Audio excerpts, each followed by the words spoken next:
Amaloota hiriyaa sobaa 10. Yeroo waa sirraa barbaadan qofa sitti haasa'u.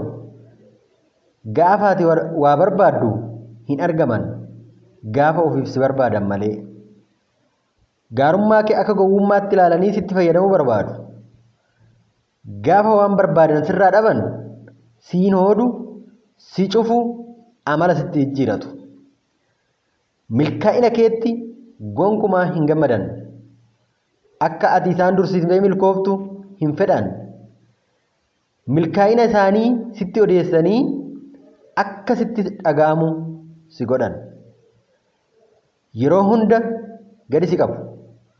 Bifa keetiin amala kee qeequ, filannoo kee akka jibbitu si godhu, walumaa galatti akka gadaantummaan sitti dhaga'amu si godhu. Isaan malee akka ati faayidaa hin qabne akka sitti fakkaatu si taasisu. Yeroo siif hin kennan, sin dhaggeeffatan, rakkoo isaanii akka dhaggeeffattu barbaadu. Yeroo hunda negatiividha. Of jaalatu. Amala isaanii hin beektu. Ni jijjiiramu. Yeroo hunda saba baay'isu. Gaafa ati barbaaddu iccitii kee sirraa baasanii kan isaanii immoo siif hin himan. Si to'achuu barbaadu. Waan uffachuu qabdu, wanta nyaachuu qabdu, eenyu waliin akka dubbachuu qabdu, eenyu wajjin deemuu akka qabduu fi eenyu wajjin deemuu akka hin qabne sitti himu. Yoo nama tokko jibban, atis akkuma isaanitti nama san akka jibbitu fi nama isaan jaalatan qofa akka jaalattu si gochuu barbaadu. Akka ofii fedhanitti si jijjiiruu barbaadu. Fedhinnaa kee fi wanta jaalattu akka jibbitee kan isaan jaalatan san jalqabdu si godhu. Karaa gaarii fi wanti si fayyadu akka hordoftu hin godhan.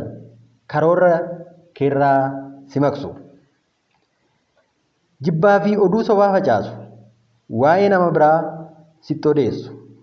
Kana jechuun sirrattis akkanuma duuba kee deemanii haasa'u jechuudha. Isa ati iccitiidhaan itti himte si duuba deebi'anii odeessu. Dafanii sitti mufatu. Dafanii sitti hin araaraman. Yeroo hunda siin dorgomu. Yoo ati wanta haarawaa takka goote isaanis gochuu barbaadu yookaan ni taasisu. Fakkeenyaaf uffannaa kan kee ilaalanii uffachuu barbaadu. Caammaa kan kee ilaalanii keewwachuu barbaadu. Nyaata kan kee ilaalanii nyaachuu barbaadu. Yoo siin dorgomuu hin dandeenye iyyuu wanta san akka ati jibbitu siif godhu. Siif waa baay'ee akka ta'an, tola akka oolan sitti himu yookaan si duuba odeessu. Waa'ee keetii ol kaasanii namatti hin himan. Waa'ee ofii ol kaasanii sitti dubbachuu barbaadu. Ati immoo isaanii gadi akka taate sitti hasaasuu barbaadu.